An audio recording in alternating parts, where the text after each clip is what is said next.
नमस्कार। आज मैं फिर आपके सामने अपराध की एक और घटना लेकर आया हूँ। कई दिन की अनुपस्थिति और फिर उसके बाद लाइव करने के बाद आप जानते हैं शादियों का बड़ा घनघोर सीज़न चल रहा है। और मैं फिर एक बार से आपको याद दिला दूं कि शादियों में जो छोटे छोटे बच्चों का इस्तेमाल करके और जो कैश और जो लगन वाला पैसा मिलता है उसको रखने वाले जो सज्जन स्टेज पर रहते हैं, उनकी आंख जरा सा हटती है और पूरा सब लेके फरार हो जाते हैं। इसके बारे में कई एक एपिसोड मैंने बनाए हैं। मध्य प्रदेश के कुछ गांवों से ये लड़के शादियों के सीज़न में पहले ही शहरों में आके बस जाते हैं। बड़ी बड़ी गाड़ियां इनके पास होती हैं और फिर सूट बूट पहन के छोटे बच्चे 6 साल 7 साल 8 साल के घूमते रहते हैं। स्टेज के पीछे से उस पर निगाह बनाए रहते हैं और जब तक आपको पता लगता है वो आपका पूरा जेवर और पैसे वाला जो बैग होता है वो लेके फरार हो जाते हैं। घर की जो बड़े लोग हैं, जैसे दूल्हे या दुल्हन की माँ बाप, जिनके पास भी कैश और उसका पैसा बैग का होता है, वो अपने जहाँ वो बैठते हैं उसके नीचे वो उसे रख देते हैं और उसके बाद अपने काम में लग जाते हैं। इसी बीच में वो पार कर देते हैं। तो बहुत ध्यान रखिए, हर सीज़न में मैं आपको ये बताया करता हूँ कि ये गैंग शादियों के सीज़न में हर शहर में, छोटा शहर हो या बड़ा शहर हो, और विवाह के मंडप में कहीं न कहीं हाथ मार देते हैं। लंबा हाथ मारा और निकल गए। डेस्टिनेशन वेडिंग में राजस्थान में ये घटनाएं बहुत बड़े पैमाने पर होती हैं, जहाँ बारात रुकती है और जेवर गहने रखे रहते हैं, जहाँ बारात जयमाल होता है उस स्टेज पर और तमाम जगहों पर। इसलिए अपना ख्याल रखें, पैसों का ख्याल रखें और ये देखें कि कहीं आपके साथ ये हादसा न हो जाए। आज का वाकया बड़ा छोटा सा है, लेकिन इसमें कुछ ऐसी बातें हैं जो आपको जानना ज़रूरी हैं। तो ये वाकया आज का है मध्य प्रदेश के जबलपुर का। एक थाना है चरगवां, और चरगवां कस्बे में ही 31 अक्टूबर 2024 को एक शव पड़ा हुआ था कस्बे से लगे हुए खेतों के बाहर। हल्ला हुआ, लोग आए, शव को देखा, उसके सिर पे चोट लगी थी, तमाम खून वहीं बहा हुआ था। थोड़ा सा मौसम ठंडा हो गया है इस समय और ये घटना भी 31 अक्टूबर की है। 31 अक्टूबर को सुबह सुबह ये लाश वहाँ पर देखी गई थी। लाश को देख के लोगों ने हल्ला किया, पुलिस आई और फिर पहले पहचान करने की कवायद शुरू हुई। तो पता लगा यहीं गांव का वो लड़का है, 26 का मनोज ठाकुर। पुलिस ने मौके पे पहुंच के उसकी ऑडियोग्राफी, वीडियोग्राफी, फोटोग्राफी और जो फॉरेंसिक एविडेंस थे, आसपास पैरों के निशान, कदमों के निशान, डॉग स्क्वाड भी लाया गया और तमाम कोशिश की गई, लेकिन कुछ भी पता नहीं लगा। बॉडी को वहाँ से डिस्पैच करके पुलिस फिर अपनी जांच में जुट गई और ये जानने की कोशिश की पुलिस ने कि अंतिम बार इसके साथ कौन देखा गया था। तो ये पता लगा कि अंतिम बार इसका भतीजा धर्म सिंह, जो 19 साल का था, ये 19-20 साल का है, ये 26 साल का था, वो 20-21 साल का था। धर्म सिंह इसके साथ देखा गया था। धर्म सिंह को बुलाया गया, धर्म सिंह से बातचीत की गई, कुछ मौके पे बातचीत की गई और उसके बाद थाने में ले जाके बातचीत की गई, लेकिन कुछ बहुत ज़्यादा उससे निकला नहीं। पुलिस ने पोस्टमार्टम रिपोर्ट का इंतज़ार करने से पहले, पोस्टमार्टम रिपोर्ट के बारे में तो अंदाज़ था जिस तरह की चोट लगी थी कि एंटीमॉर्टम इंजरीज से इसकी मृत्यु होना पोस्टमार्टम रिपोर्ट में आएगा, लेकिन फिर भी जानने की कोशिश की कि आखिरकार हुआ क्या था।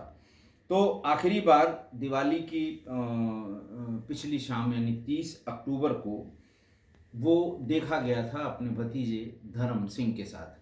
फिर आगे जिन जिन लोगों ने देखा था उनसे और डिटेल पूछताछ जब की जाने लगी तो ये पता लगा कि उसने स्थानीय दुकान से शराब खरीदी थी और शराब खरीदते समय भतीजा धर्म भी साथ में था। पुलिस ने पता लगाया कि ये भी शराब पीता था, तो पता लगा हाँ साहब मृतक भी शराब पीता था, और मृतक मतलब मनोज ठाकुर शराब पीता था, और उसका भतीजा वो भी शराब पीता था। तो बहरहाल पूछताछ के बाद उसने कहा साहब हमने यहाँ छोड़ा था, वहाँ छोड़ा था, उसके बाद हम चले आए, मुझे पता नहीं, सुबह हल्ला हुआ, हमने भी जाके बॉडी देखी। इस तरह की बातें वो करता रहा, और पुलिस को उसकी बातों पर यकीन हो गया। वो बड़ा इनोसेंटली, और हर सवाल का जो जैसे जवाब दिया जाता है सामान्य रूप से, और ये दिखाना कि मेरे चाचा थे, मुझे बहुत प्यार करते थे, मेरा बड़ा सहारा था, उनके जाने से मेरा नुकसान हुआ। तो पुलिस वाले मुतमईन हो गए, और उसके बाद फिर उसको कहा कि ठीक है तुम बैठो। तब तक थाने पर बिठा रखा उसको, और फिर और बाकी उससे कोई अदावत रही हो, किसी से पैसे का लेन देन रहा हो, किसी से कोई बातचीत रही हो, जमीन जायदाद का कोई झगड़ा रहा हो, लड़कियों के संबंध में जो जानकारी इकट्ठा हो सकती है, पुलिस ने तमाम कोशिश की। दर्जनों संभावित गवाहों से के बयान लिए, उनसे बातचीत की, लेकिन उसे कोई ऐसा व्यक्ति पुलिस को नहीं मिला जिससे उसका विवाद हुआ हो। बातचीत करते करते फिर एक जगह पुलिस को ये सूचना मिली कि शराब खरीदने के बाद इन लोगों ने कहीं बैठकर शराब पी, और उसके बाद इन लोगों ने एक ढाबे पर खाना पैक कराया, और खाना पैक कराने के बाद गए कहीं पर ये लोग खाना खाने के लिए। पुलिस ने घर में सब चीज़ें देखी तो कोई लूटी नहीं गई थी, कोई चीज़, कोई डकैती नहीं पड़ी थी, कोई सामान टस से मस नहीं हुआ था। पुलिस इस पे भी ध्यान कर रही थी कि चूंकि किसी से कोई विवाद नहीं है, ऐसा तो नहीं है कि घर का सामान या घर के रुपए पैसे या घर में जो जेवर इत्यादि हैं उसकी वजह से इसका कत्ल हुआ हो, लेकिन ऐसा कुछ भी नहीं पता लगा। फिर जब ये पता लगा कि इन लोगों ने खाना ढाबे से पैक कराया था और कहीं बैठकर खाया था, ढाबे वाले ने इस बात की पुष्टि की कि हाँ साहब इतने बजे हमारे यहाँ से ये लोग खाना लेकर गए थे, उसके बाद से फिर हमारे सामने दोनों नहीं पड़े, पैसा पूरा दिया था। कहाँ खाना खाया होगा इस बारे में भी जब पुलिस ने पता करना शुरू किया तो पास की ही एक बाग में खाना खाने के अवशेष मिल गए। अब धर्म सिंह पे क्योंकि शराब पिया और खाना खाया, और जो टाइमिंग आ रही थी जो मृतक की पोस्टमार्टम रिपोर्ट शाम तक आ गई थी, तो जो टाइमिंग आ रही थी वो लगभग वही समय था। तो पुलिस ने कहा कि ऐसा कैसे हो सकता है कि इसके भतीजे धर्म सिंह को ये पता न हो कि आखिरकार इसकी मृत्यु कैसे हुई या इसकी हत्या किसने की।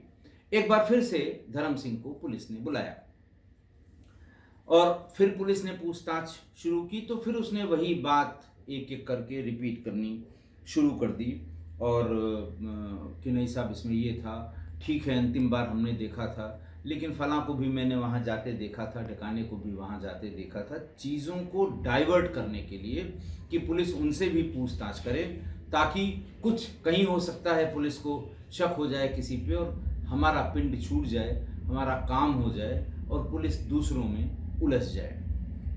बातचीत जब चल ही रही थी तो ये महसूस किया पुलिस वालों ने कि उसके शर्ट पे बार बार मक्खियां आ रही थी। जैसे 6 लोग बैठे हुए हैं और 6 लोग इंटरोगेशन कर रहे हैं, सादे में कुछ पुलिसकर्मी हैं, एसओ हैं, साथ के सब इंस्पेक्टर हैं, लेकिन मक्खियां किसी की शर्ट पे नहीं आ रही थी। धर्म सिंह के शर्ट पे ये मक्खियां आ रही थी। वो बार बार उनको हाथ से हटाता था, दोनों तालियों के बीच में उनको मारता भी था, वो मारता जा रहा था लेकिन मक्खियां आती जा रही थी। तो फिर थाने के प्रभारी अभिषेक पयासी ने जब ये देखा कि इतने सारे लोग इसी कक्ष में मौजूद हैं जहां पूछताछ हो रही है, लेकिन किसी और के कपड़ों पे मक्खियां न जा रही हैं और न ही किसी को ये कोशिश करनी पड़ रही है कि अपने कपड़ों से मक्खियों को दूर करें। थोड़ी देर में उसने कहा ठीक है तुम घर से एक शर्ट अपनी मंगा लो, ये शर्ट हमें दे दो। तो वो थोड़ा सा हिचकिचाने लगा इस बात को कि पुलिस उससे उसकी शर्ट मांग रही है। बहरहाल पुलिस ने वो शर्ट उससे ले ली और उसे फॉरेंसिक लेबोरेटरी में जांच के लिए भेज दिया, ताकि ये पता लगे कि आखिर ये मक्खियाँ आ क्यों रही हैं। पुलिस ने हर तरह से पूछा, कहीं मिठाई खाई थी तुमने, कहीं ऐसा जो मीठी चीज़, कोई चीज़ तुम्हारे शर्ट पे गिर गई हो। वो मना करता रहा कि नहीं साहब, ऐसा कुछ नहीं खाया था मैंने। फिर ये आखिर मक्खियाँ अचानक क्यों तुम्हारे शर्ट पे बार बार घूम रही हैं। बहरहाल फॉरेंसिक वालों ने इसकी जांच की और अगले दिन ही ये बताया कि इसके शर्ट के कुछ भाग में ह्यूमन ब्लड है, जो किसी समय में साफ कर दिया गया है, लेकिन उसके जो ट्रेसेस रह गए थे या जल्दबाजी में साफ किया गया, उसके ट्रेसेस की वजह से मक्खियाँ बराबर उस पर भिनभिना रही हैं। ये बात बहुत सफिशिएंट थी उसको अच्छी तरह से इंटरोगेट करने के लिए। जैसे ही उसकी शर्ट में मानव रक्त के बारे में फॉरेंसिक लैब के लोगों ने बताया, वैसे ही उसे पुनः पूछताछ के लिए लाया गया। जैसे ही बातचीत शुरू हुई तो फिर वही जैसा उसने कहा, फिर पुलिस अपने पर आ गई और पुलिस ने उसको बताया कि तुम्हारे शर्ट पे जो ह्यूमन ब्लड यानी मानव रक्त है वो कहाँ से आ गया, ये तुम हमको बता दो, हम तुम्हें छोड़ देंगे। लेकिन इसका कोई सेटिस्फैक्ट्री जवाब वो नहीं दे पाया और तब फिर पुलिस ने अपना काम किया जो उसे पहले ही करना चाहिए था। धीरे धीरे करके उसने सारी बात बता दी। उसने कहा साहब, हम लोगों ने, चूँकि दिवाली का मौका था, हम लोगों ने चाचा ने हमारे शराब मंगाई, हम लोगों ने छक के पिया। उसके बाद दोनों ही हम लोग नशे में हो गए। चाचा ने इसके बाद हमको साथ लेके गया, वो खाना बंधवा के ले आया कि कौन घर पे खाना बनवाएगा, हम लोग खाना खा के तब यहाँ से उठ के चलेंगे। साथ बैठ के जब हम लोगों ने खाना खाया तो उस समय पैसे को लेकर चाचा ने बहस शुरू कर दी। चाचा ने कहा कि ठीक है, शराब का पैसा मैंने दे दिया है, मैं बड़ा हूँ तुमसे, शराब ठीक है मैंने तुम्हें मंगा दी, हमारे पैसे से तुमने शराब पी, लेकिन तुम्हें खाने में से आधा पैसा देना होगा। धर्म ने कहा कि मैं इस बात से इरिटेट हुआ कि मैं उनके साथ साथ हूँ और वो शराब का पैसा तो नहीं मांग रहे हैं, खाने का पैसा। इस बात को लेके दोनों में बहस शुरू हो गई और काफ़ी दोनों शराब के नशे में टुन थे। तो वो बार बार कह रहा था कि खाने वाला पैसा दो और ये मना कर रहा था कि मैं क्यों दूँ, आप ले आए हैं, आपने खिलाया है, हम ये मान के चलते हैं कि आपने हमको होली के दिन के लिए खिलाया है। इस बात पर थोड़ी देर में मनोज ने उसे 2 थप्पड़ मार दिए और ये कहा कि पैसा तो तुमसे मैं वसूल ही लूँगा। और इसी पर उसने एक लंबी लकड़ी, वो भागा वहाँ से, रास्ते में उसे एक लंबी लकड़ी मिल गई, लकड़ी लेकर आया और उसी लकड़ी से अपने चाचा के सिर पर कई बार कर दिए और थोड़ी देर में उसे यह एहसास हुआ कि हमारे चाचा की मृत्यु हो गई। उसके बाद वो भाग के घर चला आया। घर आके उसने देखा कि जब उसने उससे बड़ी लकड़ी से, मोटी लकड़ी से उसके सिर पर वार किया था, तब खून के तमाम छींटे उसकी शर्ट पे लग गए थे और जल्दी जल्दी में उसने उन खून के छींटों को या खून के धाग धब्बे को उस शर्ट को पानी में डुबोकर उसे निचोड़कर वहीं सूखने के लिए डाल दिया और किसी को शक न हो शर्ट बदलने पे। देखिए, दिमाग उसने भी पूरा लगाया कि शाम को जिन लोगों ने हमें बाजार में देखा है, शराब के ठेके पर देखा है, ढाबे में देखा है, तो वो ज़रूर बताएंगे कि फला फला शर्ट पहने हुए था और मैं दूसरी शर्ट अगर बदल के आ गया तो पुलिस को या लोगों को शक होगा कि अचानक सवेरे इसने शर्ट क्यों बदल ली, सवेरे सवेरे, क्योंकि लाश का पता सवेरे सवेरे ही लग गया था। तो वही गीली शर्ट, सूखी नहीं थी पूरी तरह से, हल्की गीली शर्ट ही पहने हुए वो मौके पर आ गया और पुलिस को 9-10 बजे तक जब ये पता लगा कि अंतिम बार इसी के साथ देखा गया है, तो पुलिस उसको पूछताछ के लिए ले गई। उस समय उसकी शर्ट पूरी तरह से सूखी नहीं थी और यही वजह थी कि बार बार मक्खियाँ उस ब्लड के स्टेन पर घूम रही थी। बार बार अट्रैक्ट हो रही थी, ये बार बार उनको हटा रहा था, हाथ से मार रहा था, लेकिन मक्खियाँ आती ही जा रही थी। लेकिन सबसे बड़ी बात इसमें यह है, उस पुलिस अधिकारी ने जिसने इस बात का ध्यान दिया कि एक कमरे में 6-7 सपोज करिए मक्खियाँ किसी भी जगह जहाँ या तो आसपास स्टैग्नेंट वाटर हो, या फिर गुड़ या गन्ने का कोई कारोबार हो रहा हो, या फिर कोई ऐसी मीठी चीज़ हो, या फ्लावरिंग वाले खेत बहुत ज़्यादा हों आसपास, या खाना कोई फेंका गया हो पुराना, तो ऐसी जगहों पर मक्खियाँ आती हैं। वहाँ क्या परिस्थिति थी ये नहीं पता, लेकिन अगर मक्खियाँ कमरे में बैठे हुए 6-7 लोगों के पास नहीं जा रही हैं और घूम टहल के एक ही आदमी के पास जा रही हैं, तो ये ऑब्जर्वेशन बहुत इम्पॉर्टेंट था। जो उनके जो प्रभारी थे अभिषेक पयाशी, ये उनका ऑब्जर्वेशन था कि आखिरकार ये बार बार घूम टहल के इसकी शर्ट पे ही क्यों आ रही हैं। और फिर शर्ट उतरवाया गया, फॉरेंसिक जो जांच थी उसमें ये आया कि ह्यूमन ब्लड है। फिर उसकी जांच, जो सैंपल्स मौके पर से इकट्ठा किए जाते हैं, खून आलूदा मिट्टी जिसे कहते हैं, खून से सनी हुई मिट्टी, इसके सैंपल जरूर इस तरह की घटनास्थल से उठाए जाते हैं। फिर उन दोनों को इकट्ठा करके और फॉरेंसिक में भेजा गया, तो ब्लड भी एक ही निकला था। इस बहस में फिर उन लोगों ने इसको धर्म को गिरफ्तार किया और जेल भेज दिया। वहाँ की अतिरिक्त एसपी सोनाली दुबे ने ये प्रेस कॉन्फ्रेंस की और ये बताया कि भतीजा ही शुरू से मुख्य अभियुक्त था, लेकिन उससे पूछताछ में चूंकि कोई ऐसी बात पता नहीं लग पाई शुरुआत में, इसलिए उस पर उतना शक नहीं हुआ। ये बात उन्होंने मानी कि हमारे इंस्पेक्टर की जो ऑब्जर्वेशन था, जो एक सामान्य रूप से जिस ऑब्जर्वेशन को लोग इग्नोर करते हैं, उस ऑब्जर्वेशन की वजह से ये भतीजा पकड़ा गया, वरना इसके पकड़ने में बहुत दिक्कत होती और इस ब्लाइंड मर्डर को सॉल्व करने में बहुत दिक्कत होती। आज की घटना देखिए, मैं बहुत बार इस तरह के अपराधों के बारे में बहुत बार बता चुका हूँ कि एक दो बड़ी इंपॉर्टेंट चीज़ें होती हैं इस तरह की घटनाओं को सॉल्व करने के लिए। पहला, घटनास्थल का निरीक्षण।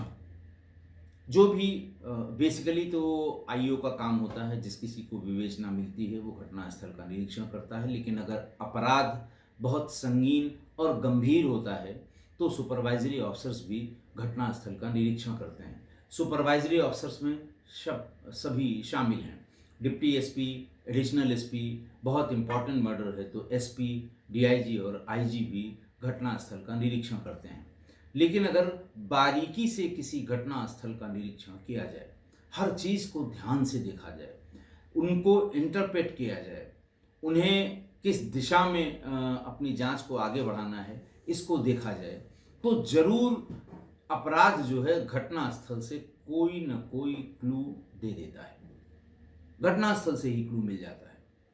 जैसे अपराधी के आने, अपराध करने और जाने के बीच में जो समय लगा होगा उसका अंदाज लगाया जा सकता है कि साहब 10 मिनट रुका या 15 मिनट रुका, 20 मिनट रुका, फिर अगर इस तरफ से आया है तो किस तरफ जाएगा, वापस वहीं चला जाएगा या भागने के लिए, बचने के लिए, पहचान न हो इसके लिए वो किस तरफ जाएगा। इस तरह के छोटे छोटे 10-20 ऑब्जर्वेशन अगर आप उस समय अच्छे से कर लें घटनास्थल पर, तो आपको थोड़ा थोड़ा आइडिया इसका लग जाएगा।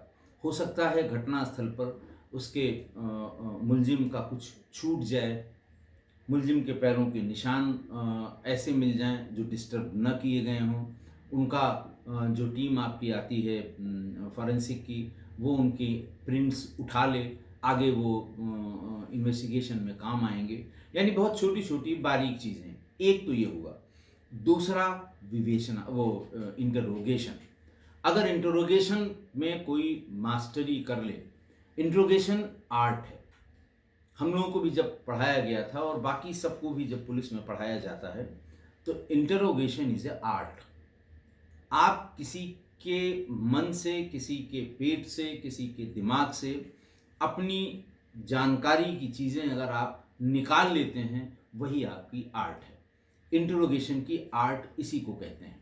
और दूसरा ऑब्जर्वेशन, इंट्रोगेशन के समय ही जैसे प्रभारी निरीक्षक ने कपड़ों पे घूमने वाली या कपड़ों पे भिनभिनाने वाली मक्खियों का एक ऑब्जर्वेशन लिया, लेकिन और अच्छे इंटरोगेटर हैं वो आपके एक्सप्रेशन से उसको निकालते हैं कि पर्टिकुलर सवाल पे आपके चेहरे का एक्सप्रेशन क्या है, आप कितनी जल्दी उन सवालों का जवाब देते हैं, आप कितना सोचते हैं तब उस सवाल का जवाब देते हैं, और इसी से रिलेटेड दूसरे क्वेश्चन का जवाब देने में आप कितना समय लगाते हैं।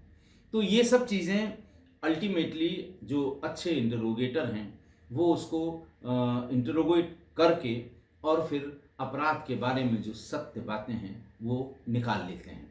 इसलिए इन दोनों चीज़ों का पुलिस को बहुत ध्यान रखना चाहिए, जैसे आज की घटना में प्रभारी निरीक्षक अभिषेक पयासी ने किया। मैं अभिषेक पयासी के इस जिसको कहते हैं बहुत बारीक ऑब्जर्वेशन की सराहना करता हूँ, और सभी से कहता हूँ कि जब भी आप किसी भी अपराध की विवेचना में हों, मन लगाकर विवेचना करेंगे तो कोई न कोई चीज़ आपके हाथ जरूर लग जाएगी।